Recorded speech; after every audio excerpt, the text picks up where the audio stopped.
ప్రకారం మిగతా వాళ్ళందరూ ఓకే అనుకున్నప్పుడు తర్వాత నా ఒక్క ఓటుతో ఏం ముందుకెళ్ళిందన్నా? ఇక్కడికి వచ్చి బయటకు వచ్చి నేను దాన్ని మీరు అందరూ ఒకటి అనుకున్నారు, నేను ఒక్కరిని ఒకటి అనుకున్నాను అని అంటావు. మనం అందరూ లోపల అవునన్నా. మళ్ళీ ఒక నిమిషం ఆగన్నా.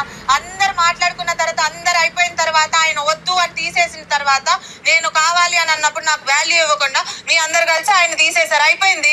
బయటకు వచ్చి ఎందుకు మాట్లాడావు? అక్కడే మాట్లాడొచ్చు కదా. ఎవరు మాట్లాడేది ఎవరు వినలేదు. ఒక నిమిషం అప్పుడే డిసైడ్ చేయాలి కదా. అన్న అక్కడ నువ్వు బెడ్లో చివరిలో కూర్చొని ఏమవుతుందన్నా? నువ్వు అక్కడికి వచ్చి ముందు కూర్చొని మాట్లాడితే ఏమన్నా అర్థమవుతుందన్నా? నేను అప్పుడు కూడా చెప్పాను, కావాలంటే తనుజ అడుగు, ఇమాన్యుల్ అని చెప్పలేదా? అక్కడ కూడా అక్కడ క్లియర్ గా నేను చెప్తూనే ఉన్నానన్నా. నువ్వు వినకపోయి నువ్వు నామినేట్ చేస్తా అంటే ఎట్లా కదా మాట్లాడుతున్నాం? ఎవరు లేకుండా మాట్లాడము కదా మనం అక్కడ లోని అన్నా. నేను అదే చెప్తున్నా, అందరి ముందే మాట్లాడినన్నా.